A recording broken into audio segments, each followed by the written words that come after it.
Hello guys, my name is Shubham और मेरा selection SO की पोस्ट पे हुआ है। तो फाइनली सीजीएल पोस्टपोन हो गया, लेकिन काफ़ी लोगों के मन में न्यू पैटर्न को लेकर काफ़ी सारे डाउट्स हैं। तो आज मैंने सोचा एनालिसिस करके वो सारे डाउट्स क्लियर कर देते हैं। तो चलिए स्टार्ट करते हैं एनालिसिस। तो अभी जो एग्ज़ाम्स हुए हैं फेज 13 का और स्टेनोग्राफर का, उसके हिसाब से एग्ज़ाम पैटर्न कुछ इस टाइप का है, जो सीजीएल में भी शायद इसी टाइप का होना चाहिए।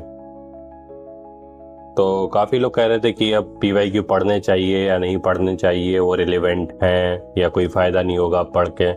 तो 70% जो क्वेश्चंस हैं वो पीवाईक्यू बेस्ड ही आ रहे हैं, क्योंकि पीवाईक्यू कोई दो चार तो है नहीं। अब एक एक चैप्टर में 500 क्वेश्चन तक है मैथ्स में। तो अब कोई अलग से थोड़ी ना बना देगा क्वेश्चंस, वो क्वेश्चन तो आएंगे ही आएंगे। तो 70% पीवाईक्यू बेस्ड क्वेश्चंस हैं। कॉन्सेप्चुअल क्वेश्चंस अब थोड़े से बढ़ा दिए गए हैं। पहले क्या था, सीधे सीधे क्वेश्चंस आते थे कि बस फॉर्मूला लगाया हो गया काम। अब थोड़े से कॉन्सेप्चुअल क्वेश्चन आ रहे हैं, जब कॉन्सेप्ट अच्छे होंगे तभी क्वेश्चन वो कर पाएंगे। 30% moderate and new type questions. 70% question तो ठीक ठाक है, पीवाईक्यू बेस्ड है, कर लोगे आराम से। लेकिन 30% क्वेश्चन करने के लिए दिमाग लगाना पड़ेगा। वो मॉडरेट हैं थोड़े, न्यू टाइप के भी क्वेश्चन है जो शायद देखे नहीं होंगे, कुछ न्यू टॉपिक से आ गए, तो उन पे ध्यान देना पड़ेगा। लेवल जो है मॉडरेट है। अब सारे नुकसान भी नहीं है, इसका थोड़ा फायदा भी है। अभी तक क्या था कि कट ऑफ बढ़ती जा रही थी। इस बार अगर पैटर्न चेंज ना होता तो शायद 160 पार कर जाती। तो ये अच्छी बात है। पहले भी लोग कह रहे थे कि इतना इजी क्यों बना रहे, इतना इजी क्यों बना रहे, थोड़ा टफ बना दो। तो अब बना दिया टफ। अब थोड़ा खुश होना चाहिए, क्योंकि मॉडरेट है तो सबके लिए मॉडरेट है ना, किसी एक के लिए तो मॉडरेट है नहीं। और जो नए बच्चे आ रहे हैं ना सीजीएल में, उनके लिए और ज़्यादा फायदा है, क्योंकि पुराने लोग जो पहले से तैयारी कर रहे हैं उन्हें पीवाईक्यू एकदम रट चुके हैं। तो एग्जाम में पीवाईक्यू देखते ही वो उड़ा देते हैं। अब न्यू पैटर्न के क्वेश्चंस उन्हें भी पढ़ने पड़ेंगे, और जो नए बच्चे आएंगे उन्हें भी पढ़ने पड़ेंगे। तो इसमें नए बच्चों का फायदा है, थोड़ा कंपटीशन फेयर हो रहा है। तो लेवल मॉडरेट है। ये लगता है कि हाँ नंबर कम आ रहे हैं, लेकिन ये अच्छी चीज़ है, क्योंकि कट ऑफ अब कम जाएगी। पहले क्या कट ऑफ एकदम हाई जा रही थी, 150 कट ऑफ जा रही है, बताओ। तो इसीलिए अब नंबर अगर कम भी आए तो ये मत सोचना कि नंबर कम क्यों आ रहे हैं। पहले तो मेरे 150 आ रहे थे, 160 आ रहे थे, अब 120 130 आ रहे हैं। कोई नहीं, वो उसमें परसेंटाइल देखो। 120 130 पे भी शायद अब वो परसेंटाइल बन रही होगी जो 150 160 पे बन रही थी पहले। तो नंबर पे ध्यान मत देना, नंबर पे कम ही ध्यान देना। और अभी तक जो पीवाईक्यू पढ़ के काम हो जाता था ना, अब एसएससी सीजीएल का पेपर टफ आएगा। अब उतना आसान नहीं होगा, क्योंकि फेज 13 का अगर टफ आ रहा है तो उससे तो लेवल अप ही करेंगे सीजीएल का, डाउन तो करेंगे नहीं। तो इस बार सीजीएल देखने वाला होगा कि किस टाइप का होता है। तो सब्जेक्ट वाइज बात कर लेते हैं कि सब्जेक्ट वाइज कौन कौन से नए चैप्टर ऐड हुए हैं। तो पहले चलते हैं मैथ्स पे। मैथ्स में कुछ नए चैप्टर्स पूछे जा रहे हैं। नए तो नहीं बोलेंगे, कुछ जो चैप्टर्स थे वो मेंस में पूछे जाते थे, लेकिन अब प्री में भी वो चैप्टर पूछने लगे हैं। पहले ये चैप्टर्स प्रोबेबिलिटी हो गया, स्टैटिक्स हो गया, ये मेंस में आते थे। अब क्या वो प्री और मेंस में लगभग कुछ ज़्यादा अंतर कर नहीं रहे हैं। जो चैप्टर्स मेंस से पूछते थे जो क्वेश्चंस, वो प्री में भी पूछ रहे हैं। तो मैथ्स में probability, statistics, permutation, combination, mensuration के अब अच्छे सवाल पूछ रहे हैं। पहले क्या था कि डायरेक्ट क्वेश्चन जो है वो फॉर्मूला बेस्ड आ जाते थे, लेकिन अब थोड़े से जैसे दो फार्मूला को कंबाइन करके, दो कॉन्सेप्ट को कंबाइन करके उस टाइप के पूछ रहे हैं। तो थोड़ा दिमाग लगाना पड़ेगा इसमें। Coordinate geometry, height and distance भी मेंस में क्वेश्चन आते थे इसके। अब क्या है, ये तो वैसे ज़्यादा बड़ा टॉपिक है नहीं, अगर 1 घंटे की क्लास इसकी कर ली तो काम हो जाएगा। तो ये कुछ टॉपिक्स हैं, बाकी पुराने टॉपिक्स ही हैं। तो अगर 1 घंटे की भी 2 घंटे की इनकी क्लास कर ली तो काम हो जाएगा। उसके अलावा जो चैप्टर्स पहले से पढ़ रखे हैं उनका रिवीजन करो अच्छे से, ठीक है। अब चलते हैं रीजनिंग पे। अब काफ़ी अच्छे क्वेश्चंस पूछ रहे हैं रीजनिंग में। पहले तो डायरेक्ट क्वेश्चंस होते थे, फटाफट रीजनिंग में हो जाते थे। 2-3 क्वेश्चन होते थे दमदार, बाकी तो सब डायरेक्ट हो जाते थे। अब इन्होंने अच्छे क्वेश्चंस डाले हैं 5-7, तो रीजनिंग में पहले जो फटाफट हो जाती थी, टाइम नहीं लगता था, अब टाइम टेकिंग होगा। तो ये कुछ न्यू टॉपिक्स हैं जो रीजनिंग में पूछे जा रहे हैं। इनपुट आउटपुट, क्रिटिकल रीजनिंग में 3-4 टाइप के क्वेश्चन बनते हैं, statement assumption, statement conclusion, cause and effect और इन्फ्रेंस वाला भी एक होता है। तो ये भी मेंस में पूछा जाता था, अब ये प्री में भी पूछ रहे हैं, तो इन्हें पढ़ के अच्छे से जाना पड़ेगा। सिचुएशन बेस्ड क्वेश्चन, ये क्या यूपीएससी में पूछे जाते थे, लेकिन अब एसएससी में भी पूछ रहे हैं, तो इनकी भी तैयारी करनी पड़ेगी। अब थोड़ा सा क्या है, बैंकिंग पैटर्न पे शिफ्ट कर रहा है। ये इनपुट आउटपुट बैंक में आता है, क्रिटिकल रीजनिंग के क्वेश्चन ज़्यादातर बैंक में आते हैं। तो अब रीजनिंग जो है पहले तो इजी थी एसएससी की, बैंकिंग की रीजनिंग काफ़ी टफ होती है, तो इसीलिए शायद बैंकिंग पैटर्न की तरफ रीजनिंग को थोड़ा सा मूव कर रहे हैं ये, तो उसके लिए तैयार रहना पड़ेगा। तो रीजनिंग में तो ये फटाफट नए टॉपिक्स हैं जो थोड़े बहुत पढ़ लो, और उसके अलावा प्रैक्टिस करो न्यू पैटर्न की, और विद इन टाइम करने की कोशिश करो। अब टाइम 15 मिनट में तो नहीं होगी रीजनिंग, तो थोड़ा ज़्यादा टाइम लगेगा, लेकिन फोकस वही करो कि 20 से 22 क्वेश्चन फटाफट हो जाए, उसके बाद बाकी होते हैं तो ठीक, नहीं होते हैं तो ठीक। तो आगे चलते हैं इंग्लिश पे। इंग्लिश में तो ज़्यादा चेंज तो क्या ही करेंगे, लेकिन रीडिंग वाला जो पोर्शन है अब वो अच्छे से पूछ रहे हैं। रीडिंग पहले क्या था, रीडिंग कंप्रहेंशन बहुत हलवा सा आता था, इजी सा, फटाफट क्वेश्चन हो जाते थे, लेकिन अब रीडिंग कंप्रहेंशन के क्वेश्चन बहुत बढ़िया आ रहे हैं। और प्री में आरसी आता भी नहीं था, अब प्री में भी आरसी पूछ रहे हैं, और सीजीएल में भी मोस्ट प्रोबेबली पूछेंगे ही आरसी प्री में, तो उसके लिए तैयार रहना। एक्टिव पैसिव और नरेशन के काफ़ी ज़्यादा क्वेश्चन पूछे गए हैं, तो ये तो फटाफट हो जाएंगे। एक बार टॉपिक कंप्लीट कर लो, इसके अच्छे से क्वेश्चन कर लो 100-150, तो फिर ये होने लगेंगे टाइम से। रीडिंग कंप्रहेंशन बढ़िया से पढ़ना पड़ेगा, बढ़िया से प्रैक्टिस करो इसकी, क्योंकि इसके दमदार क्वेश्चन आ रहे हैं थोड़े से। और रीडिंग में ही पीक्यूआरएस भी आता है, क्योंकि ये भी रीडिंग अगर अच्छी है तो पीक्यूआरएस भी हो जाएंगे, इसीलिए इन दोनों की अच्छे से प्रैक्टिस करनी पड़ेगी। रीडिंग वाले क्वेश्चन जो हैं वो अच्छे पूछ रहे हैं अब। रीडिंग कंप्रहेंशन तो इसमें 25 से 30 आरसी की, अच्छे आरसी की प्रैक्टिस करो, ये नहीं जो स्टोरी बेस्ड आरसी होते हैं, थोड़े टफ आरसी की प्रैक्टिस करोगे तो वहाँ पे दिक्कत नहीं आएगी। वैसे ही पीक्यूआरएस की लगभग 40-50 पीक्यूआरएस लगा के जाओ अच्छी क्वालिटी के, वो डायरेक्ट वाले नहीं, थोड़ी अच्छी क्वालिटी के जिसमें थोड़ा टाइम लगे करने में। और पार्ट्स ऑफ स्पीच के भी क्वेश्चन पहले पूछती थी टीसीएस, लेकिन 1-2 क्वेश्चन पूछती थी बस कभी कभार, लेकिन ये रेगुलरली पूछ रहे हैं हर शिफ्ट में लगभग, तो ये भी एक बार अच्छे से कर लेना पार्ट्स ऑफ स्पीच। अब चलते हैं जीएस पे। जीएस जो है वो अच्छे लेवल की पूछी जा रही है, स्टेटमेंट बेस्ड क्वेश्चन ज़्यादा पूछे जा रहे हैं, तो वैसे ही टफ हो जाएगी। अगर इजी क्वेश्चन भी हो लेकिन 3 स्टेटमेंट दे दिए, अब उसमें पूछा कि कौन सा सही है इसमें से, तो वैसे ही टफ हो जाएगी। अगर तुम्हें 2 भी आते, तीसरा नहीं आता, तो दिक्कत होगी। अब लास्ट टाइम पे इससे ज़्यादा ध्यान देना भी नहीं चाहिए, तो अभी ध्यान क्या देना है, बाकी सब्जेक्ट जो हैं कोर सब्जेक्ट, उन पे फोकस करो, उन्हें रिवाइज कर लो अच्छे से। जैसे इकोनॉमिक्स से बहुत ज़्यादा क्वेश्चन पूछे जा रहे हैं, तो इकोनॉमिक्स को अच्छे से रिवाइज कर लो सारे कॉन्सेप्ट, ठीक है।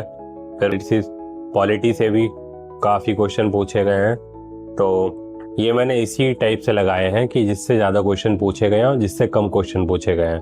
तो इकोनॉमिक्स से सबसे ज़्यादा, फिर पॉलिटी से, ज्योग्राफी से, हिस्ट्री से, बायोलॉजी से, तो ये सारे कोर सब्जेक्ट हैं, ये एक बार रिवाइज कर लेना। Economics, polity, geography, history, biology, physics, chemistry. अब इनसे जो भी क्वेश्चन बनेंगे वो तुम्हें आते होंगे। अब मान लो 25 क्वेश्चन में से अगर ये सारे टॉपिक रिवाइज करके गए तो 12-13 क्वेश्चन तो कर लोगे आराम से। अगर नहीं करके गए, बाकी सारे करंट अफेयर कर लें, ये भी कर लें, वो भी कर लें, उसके चक्कर में फिर 12-13 क्वेश्चन भी नहीं बनेंगे। तो इस टाइम पे ये फोकस करो ही मत कि जीएस में से सबसे ज़्यादा मार्क्स लाने हैं। जीएस में कोशिश करो कि एवरेज मार्क्स भी आ जाए, लेकिन बाकी 3 में मैक्सिमम मार्क्स लाओ, क्योंकि मैथ्स एक बार तुमने पढ़ ली, ठीक है, अब मैथ्स में अगर उस चैप्टर में से क्वेश्चन आए तो तुम 90% लगा लोगे उसे। जीएस तुमने पढ़ ली, जीएस का कोई एंड ही नहीं है। जो पढ़ के गए जरूरी नहीं है कि वही आ जाए।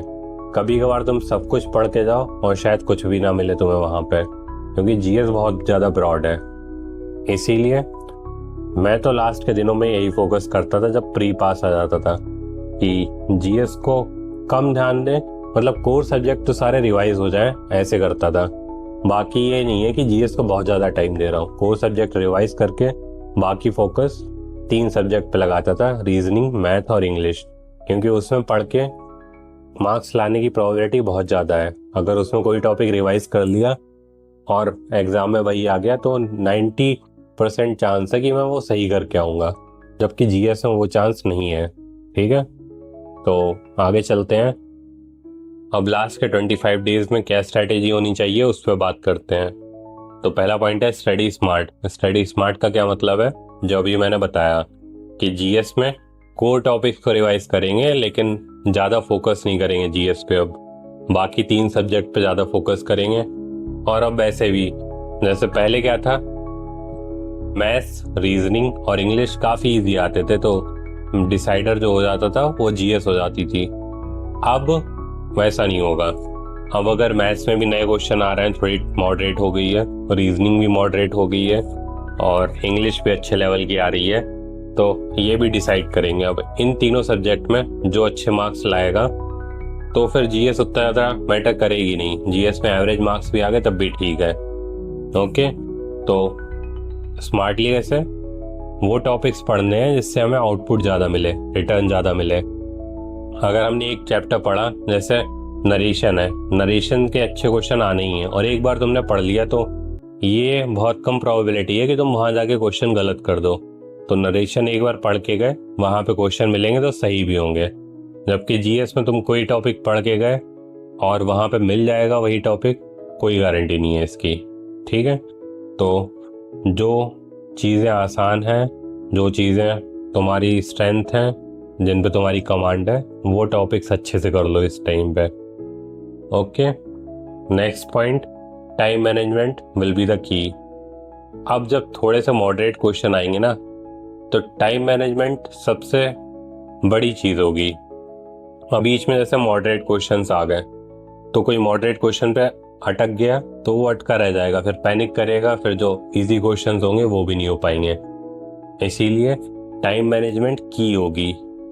अगर तुमने वो चीज़ कर ली, जैसे हर सब्जेक्ट में तुम्हें फोकस करना है कि सबसे पहले 15 क्वेश्चन जो इजी हैं वो सबसे पहले निपटा लेंगे, उसके बाद 5-7 क्वेश्चन जो थोड़े से मॉडरेट हैं वो करेंगे, फिर लास्ट में सबसे टफ। अगर कोई ये सोच के चला कि 25 में 25 कर लेंगे, फिर रास्ते में जो उसे टफ क्वेश्चन मिले वहीं पे ही अटक जाएगा, टाइम बचेगा नहीं, फिर 25 में 25 की जगह 25 में 15 भी नहीं हो पाएंगे।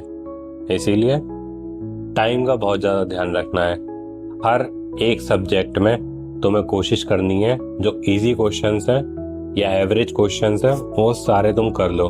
उसके बाद टाइम बचे तो देना टफ क्वेश्चंस को, वरना नेक्स्ट सब्जेक्ट पे मूव कर जाना। सबसे पहले स्टार्ट करना है इंग्लिश से, क्योंकि इंग्लिश भले कितनी भी हार्ड हो जाए लेकिन बाकी सबसे इजी रहेगी और उसमें तुम आराम से 15 से 20 क्वेश्चन कर सकते हो। ठीक है, इसीलिए कॉन्फिडेंस बढ़ जाए स्टार्टिंग में तो इंग्लिश से स्टार्ट करना, 10 मिनट में कोशिश करना इंग्लिश हो जाए। फिर जीएस में अगर स्टेटमेंट बेस्ड क्वेश्चन आ रहे हैं तो ये कोशिश मत करना कि सारे क्वेश्चन पढ़ो और फिर सारे तुम सोचो कि कौन सा सही होगा कौन सा गलत होगा। जो क्वेश्चन तुम्हें लगे कि ये मुझे आता है वो पहले टिक कर लो, उसके बाद छोड़ दो। अगर लास्ट में टाइम बचे तो फिर सोचना बैठ के कि क्या सही है क्या गलत है। ये गेस मत करना कि टाइम भी खराब करो, गेस भी कर रहे हो, फिर निगेटिव मार्किंग भी कर रहे हो, है ना। तो इसीलिए जीएस को 5-7 मिनट देना। जो क्वेश्चन तुम्हें आते हो 7-8-10 जितने भी, वो ये पहली बार में टिक मार लेना, उसके बाद मूव कर जाना रीजनिंग पे। और रीजनिंग में फोकस करना कि 15 मिनट में मैक्सिमम क्वेश्चन हो जाएं तुम्हारे। उसके बाद बाकी कोशिश करना जो बचे हुए 10 क्वेश्चन है उसमें से 5-6 जो मॉडरेट हो वो कर लो। आते हुए थे, मतलब थोड़े से लेंदी थे इसीलिए नहीं किए थे, वो कर लो। लास्ट में जो टफ क्वेश्चन बचे या न्यू पैटर्न के क्वेश्चन बचे, टाइम बचे तो उन्हें करना, वरना तुरंत तो नहीं करने अटेम्प्ट। मूव कर जाना मैथ्स पे। मैथ्स में वही पैटर्न करो कि 15 क्वेश्चन कर लो जो इजी हो, जो तुम्हें लगता हो कि अच्छे से आते हैं। फिर बचे हुए जो थोड़े से डिफिकल्ट थे लेकिन तुम्हें आते थे तो वो अटेम्प्ट करो। 20 क्वेश्चन का तो टारगेट लेके ही चलना है कि मैथ्स, रीजनिंग और इंग्लिश में 20 क्वेश्चन तो सही करने हैं। उसके ऊपर हो जाए तो अच्छी बात है, नहीं होता है तो कोई बात नहीं, ठीक है। तो नेक्स्ट पॉइंट पे चलते हैं, कंप्लीट न्यू टॉपिक्स क्विकली। अब जो जो नए टॉपिक हैं और टाइम कम लगता है, 1-2 घंटे में, 3 घंटे में अगर हो जा रहे हैं तो वो फटाफट कर लो। अब ये मत करना कि पीएचडी करने लगे उस पर, फटाफट करने हैं। जैसे प्रोबेबिलिटी है, ये 2 घंटे का टॉपिक है, फटाफट हो जाएगा। स्टैटिस्टिक्स है, फटाफट हो जाएगा। तो वही चीज़ करनी है, नए नए टॉपिक्स फटाफट कर लो। उसके बाद रिवाइज कंप्लीटेड टॉपिक्स। अब जो कंप्लीट कर चुके हो, जो तुम्हारे स्ट्रॉन्ग टॉपिक्स हैं, उन्हें तो रिवाइज करना ही है अच्छे से, क्योंकि फिर इतनी मेहनत का क्या फ़ायदा हुआ कि तुमने इतनी प्रैक्टिस करी और लास्ट मोमेंट पर रिवाइज करके अगर नहीं गए तो वहाँ पे फिर ध्यान नहीं आएगा ना। तो उन्हें अच्छे से रिवाइज करना है। Attempt mock on new pattern. New pattern पे अच्छे से मॉक अटेम्प्ट करने हैं, तभी तुम्हें पता चलेगा कि कहाँ पे दिक्कत आ रही है तुम्हें, और न्यू पैटर्न की यूज टू हो जाओगे। न्यू पैटर्न जो इंटरफेस है उसकी भी बात कर रहा हूँ, और न्यू पैटर्न जो क्वेश्चंस है उनकी भी बात कर रहा हूँ। तो इंटरफेस से भी यूज टू होना है, और न्यू पैटर्न के जो क्वेश्चन आ रहे हैं उनमें भी देखो कि कहाँ पे अटक रहे हो तुम, ठीक है। फिर next point, focus on your strength. और वही चीज़ कि अब 25 में 25 क्वेश्चन करने पहली बार में मत जाना। अगर 5 क्वेश्चन न्यू पैटर्न है तो उनकी रिस्पेक्ट करना, उन्हें बाद में अटेम्प्ट करना। पहले वो क्वेश्चन अटेम्प्ट करो जो तुम्हें श्योरिटी हो कि हाँ ये तो मुझे आते ही हैं और इजी भी हैं। तो 25 में से पहले टारगेट करना 15 क्वेश्चन, और उसके बाद 5 क्वेश्चन, 20 तक तो पहुंचना ही है। फिर न्यू पैटर्न के जो 3, 4, 5 क्वेश्चन हैं उन्हें अटेम्प्ट करना, उसमें से भी हो जाएंगे अगर तुमने बाकी 20 कर लिए। अगर पहले से ही अटेम्प्ट करने लगे न्यू पैटर्न क्वेश्चन, बीच में पैनिक कर जाओगे, फिर जो आते हुए हैं वो भी नहीं होंगे, अगले साल इंतजार करना पड़ेगा, 1 साल बर्बाद होगा तुम्हारा, ठीक है। तो इस चीज़ का बहुत ज़्यादा ध्यान रखना है कि time management will be the key. अब ये तो है नहीं कि 150 160 लाओगे तभी कट ऑफ क्लियर होगी। हाँ, अब 120 130 पे भी शायद हो जाएगी क्लियर। तो अब अगर जो अटक गया ना 150 के चक्कर में, तो उसके 100 भी नहीं आएंगे। और जो दिमाग से चला, टाइम मैनेजमेंट उसमें सही से किया, 20-20 क्वेश्चन अटेम्प्ट कर लिए अगर सारे उसमें, तो 120 मतलब 3 सब्जेक्ट में उसके 60 क्वेश्चन सही हो जाएंगे मिनिमम, मैं मान रहा हूँ। तो 120 नंबर तो उसके यहाँ से ही बन गए। फिर जीएस में बुरी से बुरी हालत में अगर तुमने 10 क्वेश्चन भी सही कर लिए तो टोटल तुम्हारे 70 क्वेश्चन सही हो जाएंगे, टोटल नंबर बनेंगे 140। न्यू पैटर्न अगर यही आया ना मॉडरेट पेपर, तो 140 में हर कैटेगरी से कट ऑफ क्लियर हो जाएगी तुम्हारी। और अगर ज़्यादा करने के चक्कर में गए तो शायद उतने भी ना आए। तो इसीलिए फोकस ऑन योर स्ट्रेंथ, और वीकनेस का भी अच्छे से ध्यान रखना कि जो वीक पॉइंट है, न्यू पैटर्न के क्वेश्चन नहीं होते हैं, या कोई टॉपिक वीक है जिसके क्वेश्चन नहीं होते हैं, उसमें मत लटक जाना बीच में, टाइम मत खराब करना उस पर, ठीक है। चलो मिलते हैं नेक्स्ट वीडियो में, बाय बाय।